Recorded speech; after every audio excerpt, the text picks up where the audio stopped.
Hey everyone, this is Miss Mazen here. Today we're looking at the second category of word problems in our Systems of Equations unit, MPM2D. These are word problems involving money and value, mixture, motion, distance, speed, and time. So just before we get into any of the examples, today we are only going to share one method to solve all four different types of word problems. First, we need to recall that distance equals speed multiplied by time. Therefore, all distance-related word problems will follow this format. And if you're finding it challenging to organize your numbers, you can place them in a t-table. Identify your two unknowns, and then identify the total of the two unknowns. And please remember, you always need to convert those percentages to decimals. Now here are the 4 steps to solve the 4 different types of word problems. Step number 1, use a table to translate your words into numbers and variables. Step number 2, create 2 algebraic equations with 2 variables from your table. So you're really just reading your table from left to right and making it into an equation. Step number 3, use elimination or substitution to solve for each variable. And finally, step number 4, you answer the question in words because we're always answering the question in the form that it was given. Example number 1. Ann Sears, pun intended, invested $500. Part of it was at 7% per annum and the remainder was at 10% per annum. After 1 year, her total interest earned from these investments was $44. How much did she invest at each rate? Step number 1, translate those words into numbers.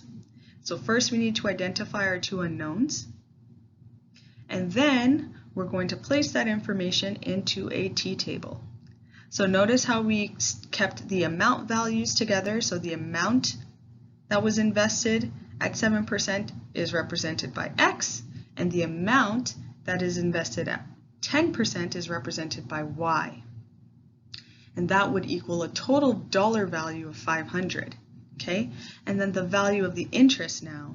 So if we're just strictly looking at the interest, the amount times the decimal of the percentage, so 0.07 times the amount is going to give us the dollar value of the interest earned at 7%.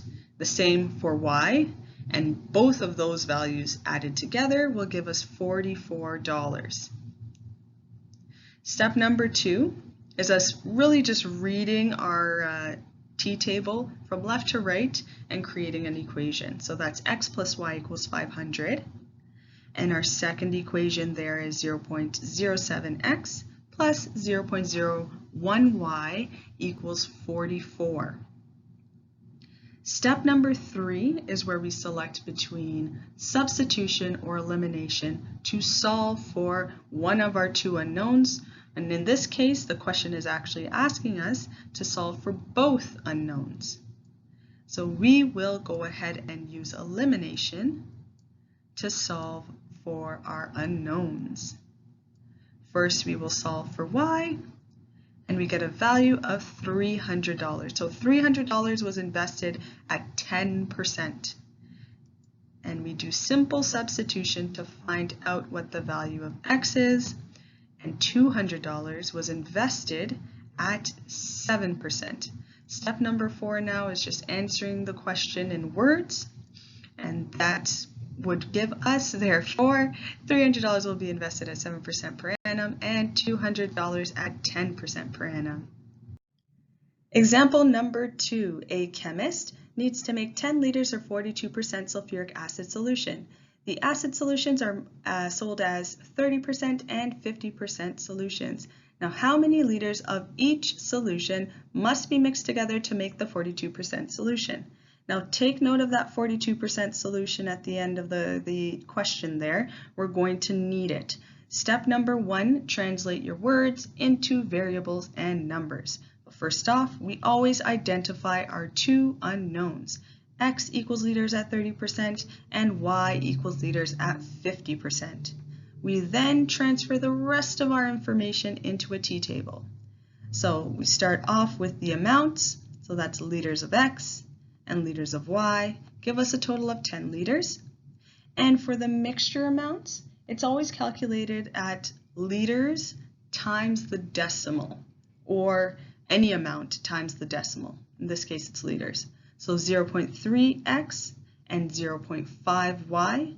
And here, they never told us what the total amount was there, so we have to multiply the decimal of 42%, which is 0.42, times the total of liters, which is 10, and that gives us 4.2. Step number 2, create your two equations with your two unknowns. Basically, reading the t-table from left to right, our first equation is x plus y equals 10, and our second equation, 0.3x plus 0.5y equals 4.2. Step number 3, use substitution or elimination to solve for your unknowns. So here we will use elimination. It's a little simpler to work with, and we're going to solve for y first. We find out that 6 liters of solution was at 50%. And when we do the simple substitution, we find out that 4 liters was at 30%. And that pretty well answers step 4. We're answering in a sentence.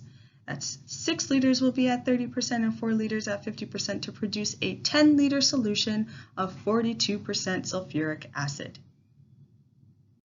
So let's kick it up a notch. This is example number 3. A boat traveled 288 kilometers downstream and then returned. The trip downstream took 12 hours. The trip back took 16 hours. Find the speed of the boat in still water and the speed of the current. So there is a lot going on here, but not to worry.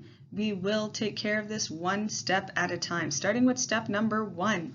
Where we're translating the words into numbers and variables. So we need to identify that this is a distance problem. Distance equals speed multiplied by time. And if we look at the last sentence of our word problem, find the speed of the boat in still water, that'll be x, and the speed of the current, that will be c.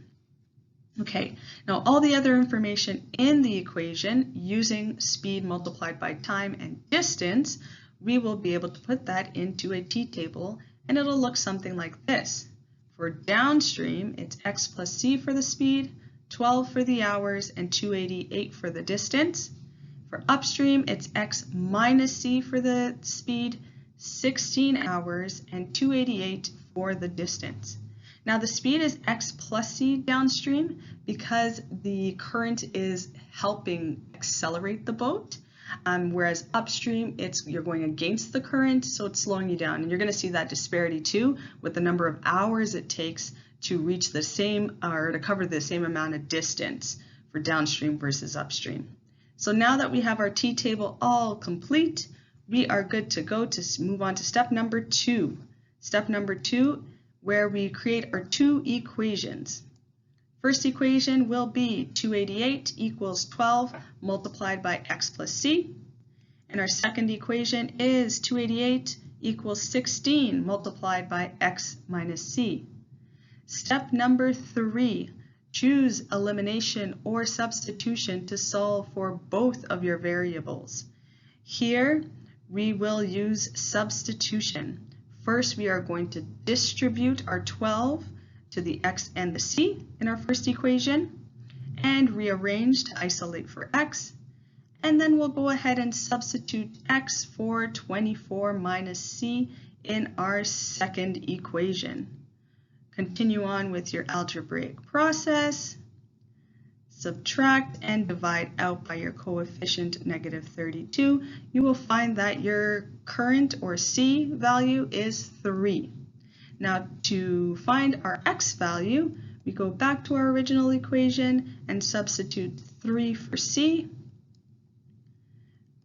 rearrange, divide out by our coefficients, and we find that x equals 21. So step number 4 is answering in a sentence, and we would find out that the speed, or we would state that the speed of the boat is 21 kilometers per hour in still water and the current is 3. Now let's wrap it up by going over those skills to succeed. First and foremost, translating the words into math sentences. Super important because that's the basis of all word problems. Then you're going to be able to create 2 equations with 2 variables. You'll use the elimination or substitution to solve for each of the variables, and then you'll answer the question in words. So that's the format that it was given.